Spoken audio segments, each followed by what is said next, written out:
하나님 아버지, 지난밤 우리에게 쉼을 주시고 오늘 이 새벽 새 생명으로 새날을 맞게 하여 주시니 감사합니다.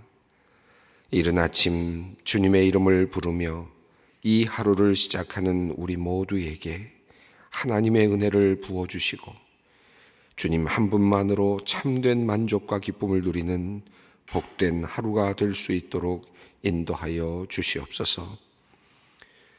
우리에게 다양한 감각을 주셔서 그것을 통해 배우고 느끼고 경험하게 하시는 하나님, 이 감각을 통해 세상의 질서도 알게 되고 자연의 이치도 깨우치고 삶의 의미도 깨닫곤 합니다. 차가운 바람을 피부로 느끼며 다가오는 겨울을 경험하고 따스한 손을 함께 잡으며 사랑을 배웁니다. 진심 어린 눈빛 하나로도 우리는 공감을 느끼고 같이 걷는 발걸음으로 마음이 든든해짐을 느낍니다. 하나님, 우리의 오감을 통하여 우리가 이 땅에서 누리고 배워야 할 것들을 충분히 누리며 경험케 하여 주시옵소서. 하나님, 이러한 우리의 육적인 오감을 넘어 우리의 영적인 감각이 또한 활짝 열리기를 원합니다. 하나님의 말씀의 소리가 아름답게 들리고 마음에까지 이르도록 영적인 청력을 허락하여 주시옵소서. 우리의 눈이 성경을 읽을 때마다 하나님의 마음을 느끼고 세상 사람들의 얼굴을 볼 때마다 인생의 공허함과 두려움을 읽을 수 있는 능력을 허락하여 주시옵소서. 죄악 속에서 하나님을 간절히 찾는 그들의 숨겨진 마음을 알아볼 수 있는 영적 시력을 허락하여 주시옵소서. 세상의 말과 소리를 흉내내는 입술이 아니라 존귀하신 하나님의 이름을 송축하고 하늘나라의 복음을 전하며 하나님의 축복을 선포하는 영적인 귀한 입술을 허락하여 주시옵소서.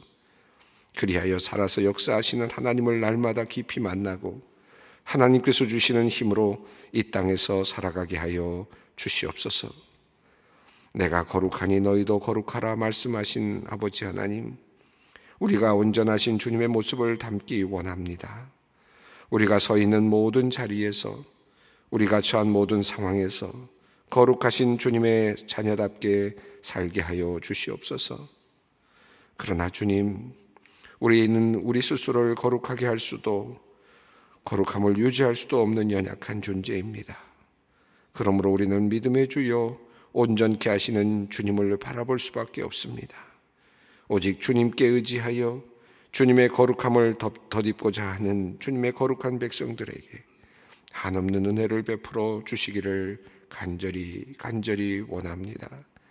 삶의 형편이나 상황, 쉽게 변하는 감정에 따라 우리의 삶의 자세가 달라지지 않도록 주님 우리를 붙들어 주시옵소서. 이 시간 이 나라와 민족을 위하여 기도합니다. 열강의 틈바구니 속에서 지금까지 이 나라를 지키고 보호하신 하나님께 감사를 올려드립니다. 오직 주의 은혜로 이 나라가 복음을 받게 되었습니다. 오직 주님의 은혜로 이 땅이 역사상 유례가 없는 경제적인 발전과 성장을 이루게 되었습니다. 한국 문화가 전 세계의 부러움을 살 만큼 오늘날의 대한민국은 위대한 나라가 되었습니다.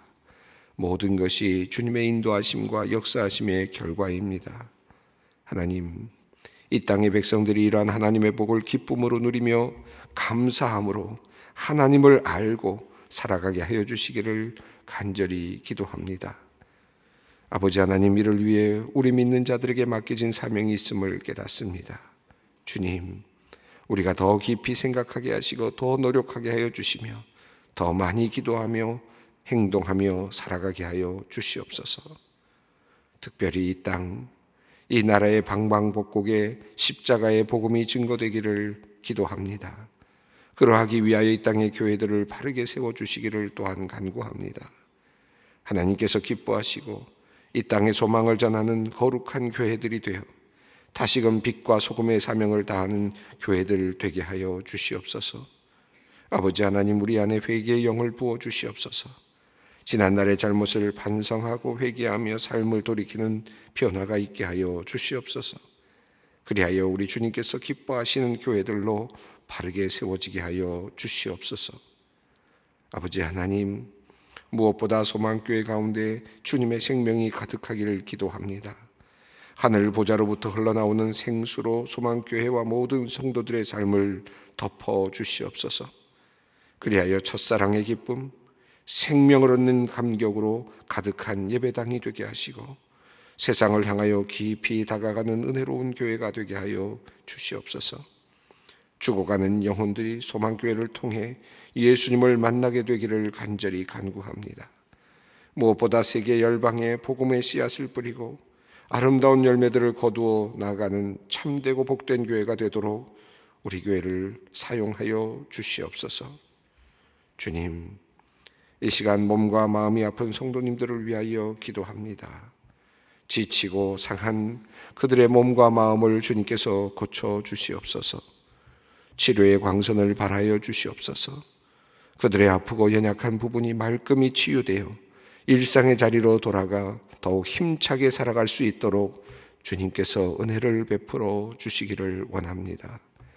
하나님, 매일의 통증과 또 통증으로 인한 우울함을 잘 이겨낼 수 있도록 하시고 한 사람 한 사람에게 힘을 주시고 포기하지 않는 믿음 또한 더하여 주시옵소서.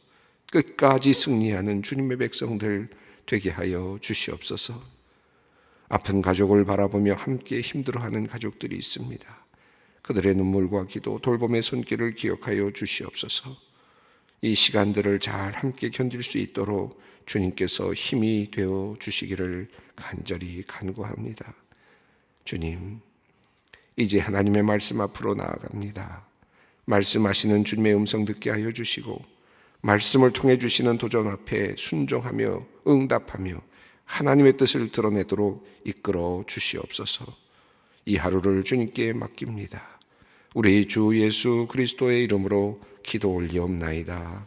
아멘. 오늘 우리에게 주시는 하나님의 말씀입니다. 히브리서 10장 1절로 18절까지 말씀입니다. 함께 봉독하겠습니다. 율법은 장차 올 좋은 일의 그림자일 뿐이요 참 형상이 아니므로 해마다 늘 드리는 같은 제사로는 나오는 자들을 언제나 온전하게 할 수 없느니라. 그렇지 아니하면 섬기는 자들이 단번에 정결하게 되어 다시 죄를 깨닫는 일이 없으리니 어찌 제사 드리는 일을 그치지 아니하였으리요.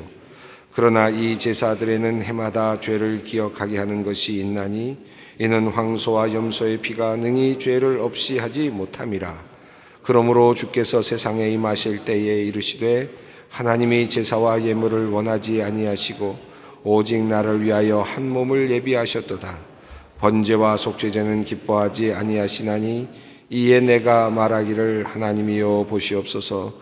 두루마리 책에 나를 가리켜 기록된 것과 같이 하나님의 뜻을 행하러 왔나이다 하셨느니라.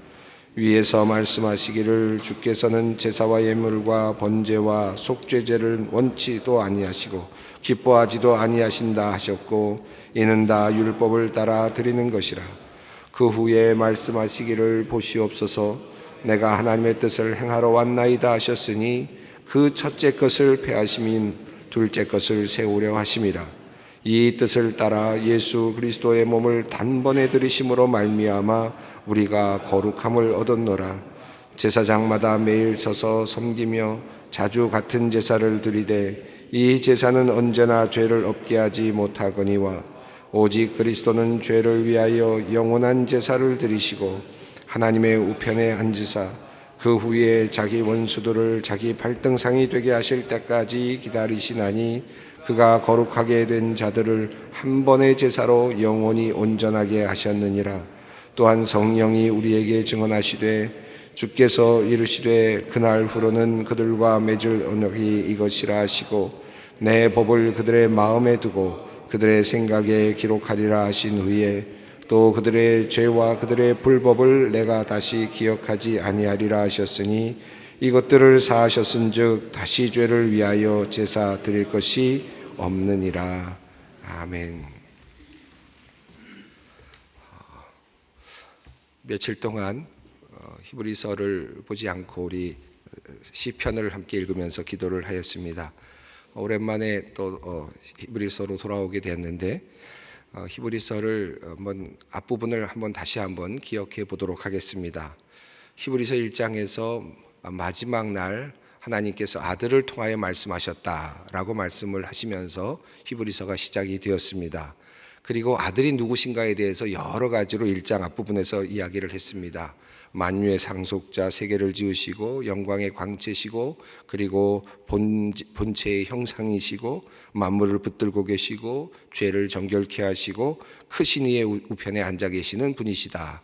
그래서 이미 히브리서는 앞부분에서 이미 모든 예수님에 대한 고백을 사실은 다 하고 있습니다. 그리고 나서 구체적으로 하나씩 이야기를 했는데 첫 번째 부분에서는 예수님은 천사보다 크신 분이시다 라는 말씀을 했습니다.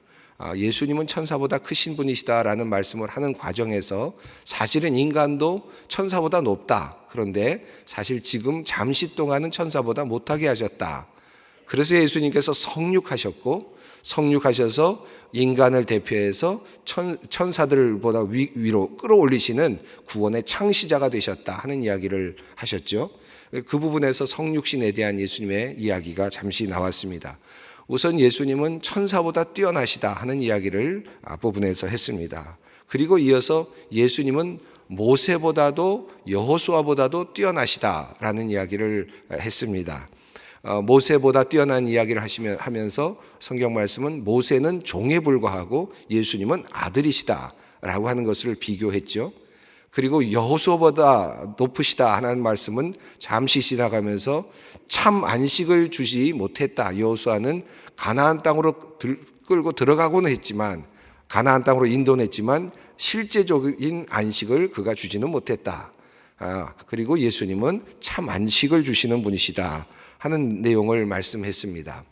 그리고 이어서 이제 큰 주제가 되는 예수님은 대제사장이 되신다, 큰 대제사장이 되신다라는 내용을 설명했는데 멜기세덱의 반차와 아론의 반차를 비교하면서 예수님은 아론보다 크신 분이시다. 아론의 제사장직보다 더 큰 제사장이시다라는 것을 이야기를 했습니다. 사실 우리가 지금 읽어 내려가고 있는 앞 뒷부분의 모든 내용들은 바로 이 큰 틀, 대제사장이신 예수님이라고 하는 그 큰 틀 아래에 있는 작은 이야기들이었습니다.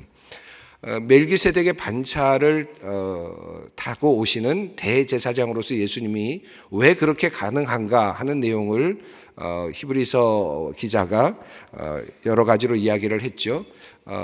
특별히 창세기 14장에 있는 말씀과 시편 110편에 있는 말씀을 인용하면서 멜기세덱의 반차가 영적으로 어떤 의미인지를 설명을 했습니다.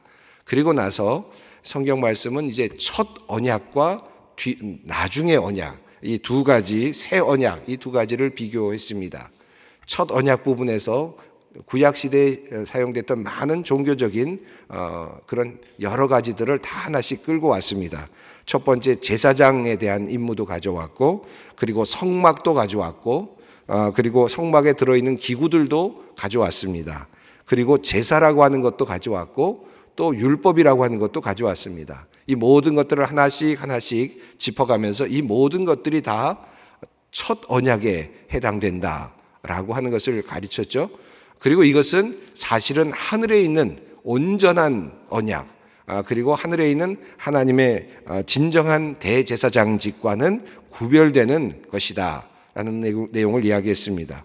특별히 땅에 있는 모든 것들을 비유였다라고 표현했고, 땅에 있는 것들은 모형이다라고 했고, 땅에 있는 것들은 그림자이다라고 이렇게 표현을 했습니다.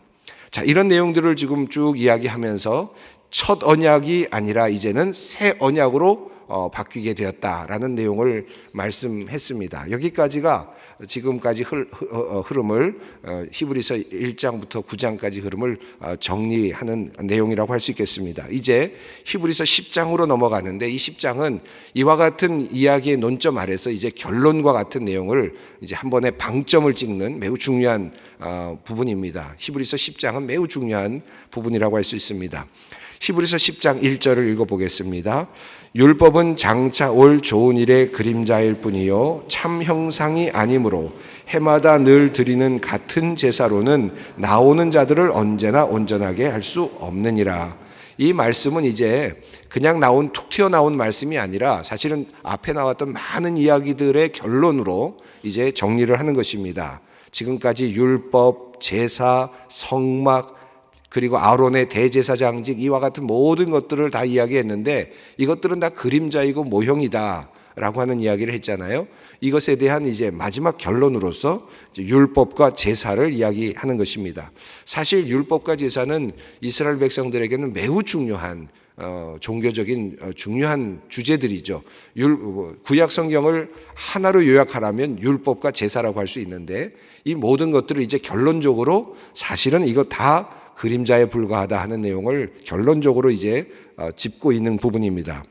율법은 장차 올 좋은 것의 그림자일 뿐이요 참 형상이 아니다.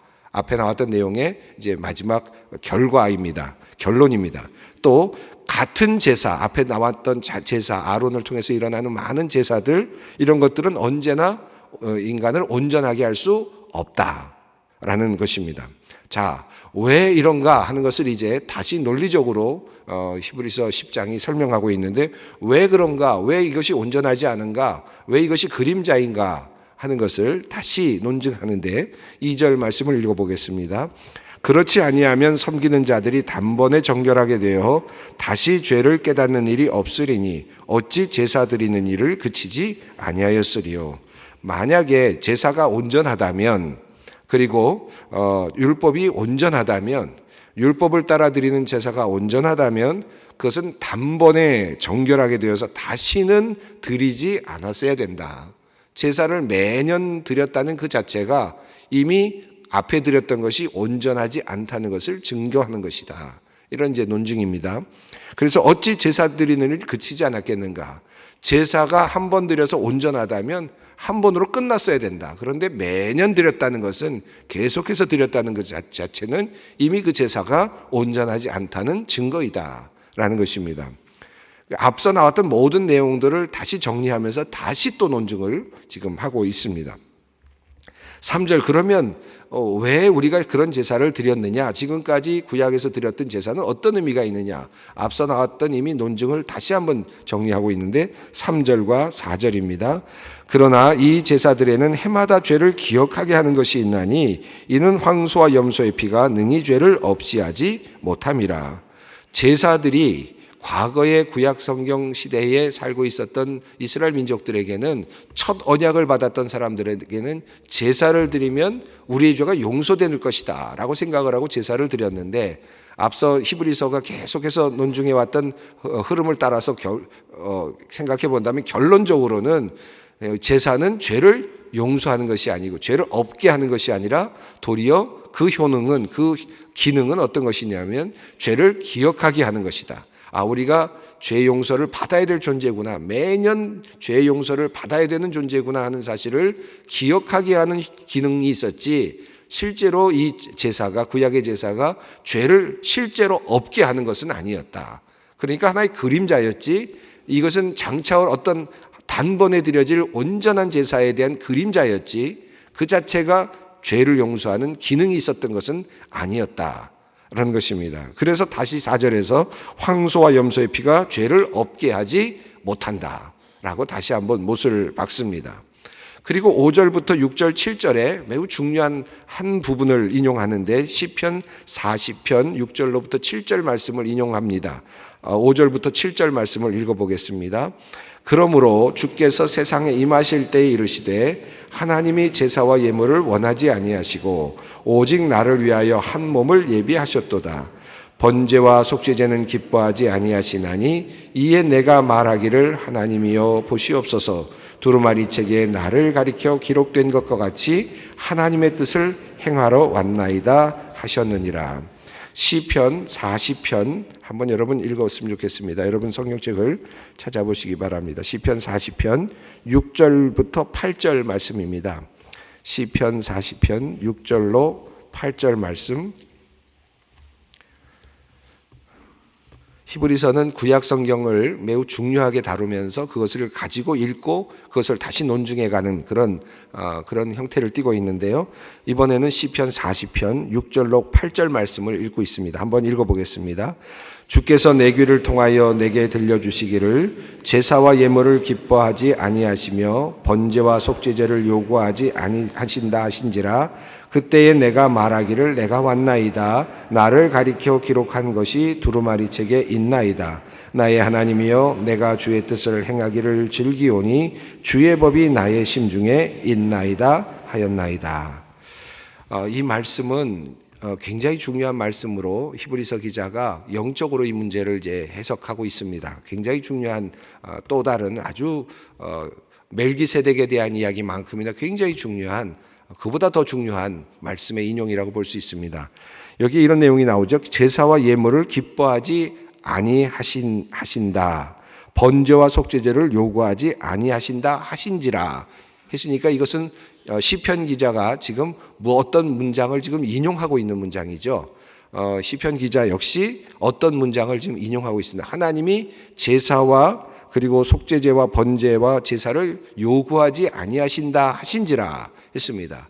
여러분, 구약 성경에서 창세기, 출애굽기, 레위기, 민수기, 신명기 흘러가는 율법에서 하나님께서 제사와 예물을 요구하지 아니하신다는 말씀이 있습니까? 없습니다. 하나님께서는 제사를 요구하셨고 이는 화제라 내가 기뻐하는 바라, 이런 말씀을 하셨죠. 그러니까 하나님께서는 제사를 요구하셨습니다. 특별히 시내산 법에서 하나님께서는 시내산에서 모세에게 주신 그 율법을 보면 하나님께서 분명하게도 제사를 요구하셨습니다.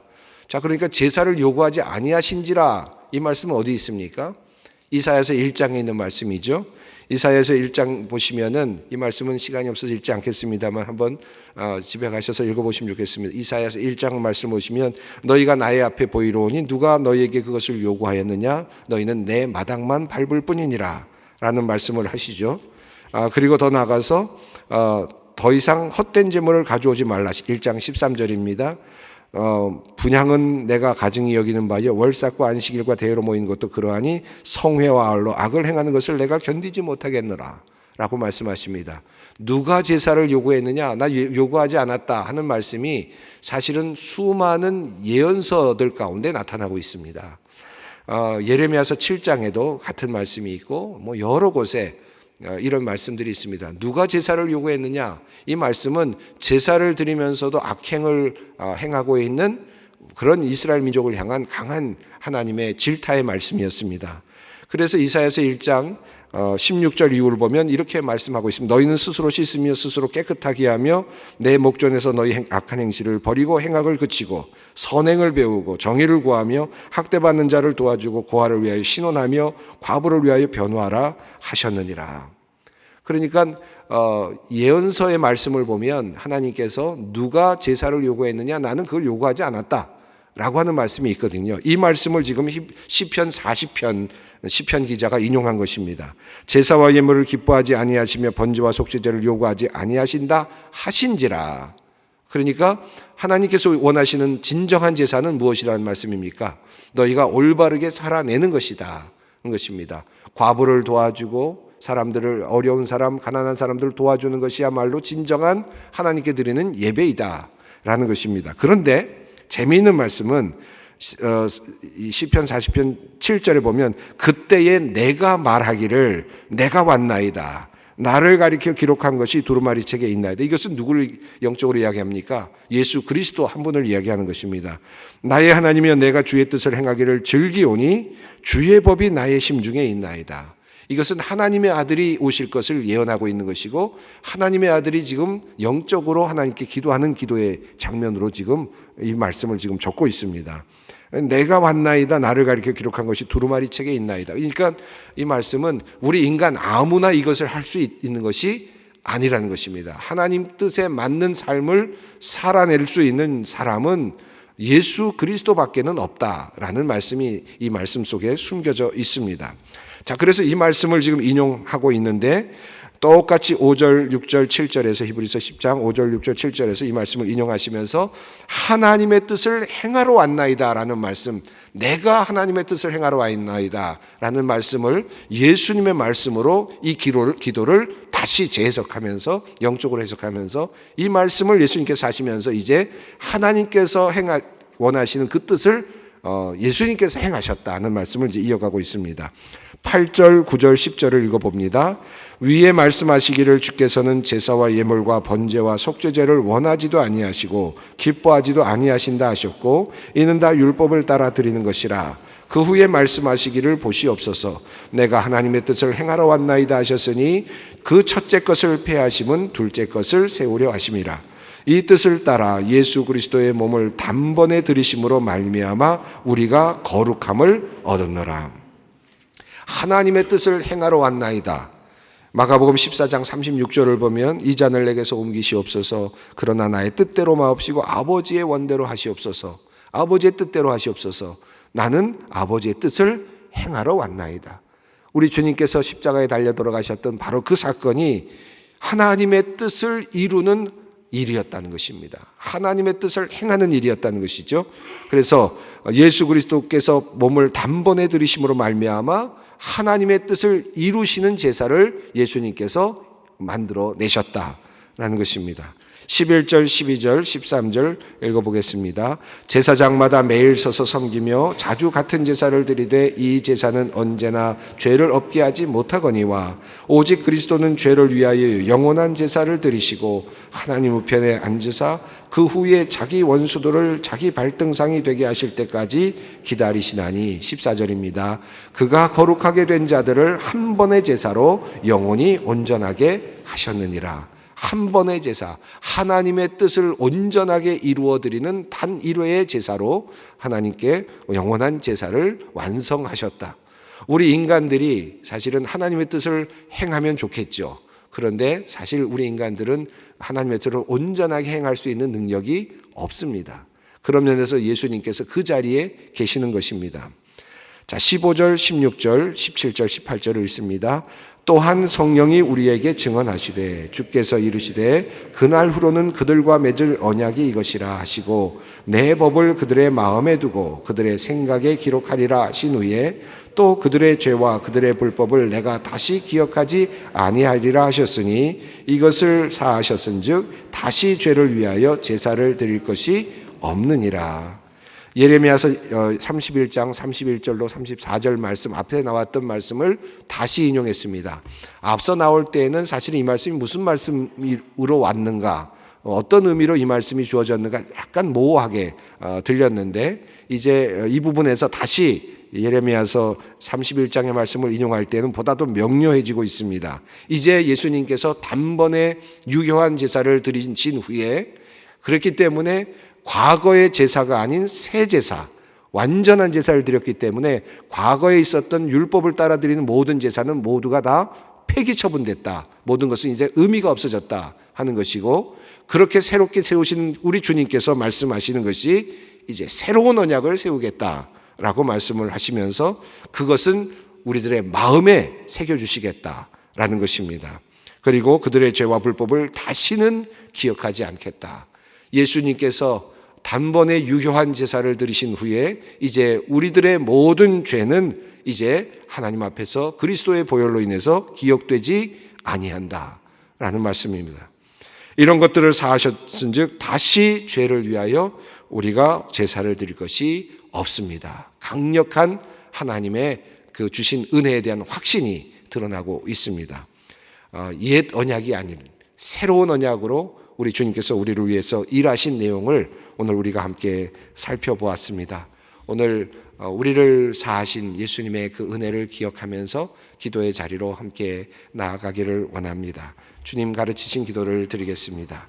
하늘에 계신 우리 아버지, 아버지의 이름을 거룩하게 하시며 아버지의 나라가 오게 하시며 아버지의 뜻이 하늘에서와 같이 땅에서도 이루어지게 하소서. 오늘 우리에게 일용할 양식을 주시고 우리가 우리에게 잘못한 사람을 용서하여 준 것 같이 우리의 죄를 용서하여 주시고 우리를 시험에 빠지지 않게 하시고 악에서 구하소서. 나라와 권능과 영광이 영원히 아버지의 것입니다. 아멘.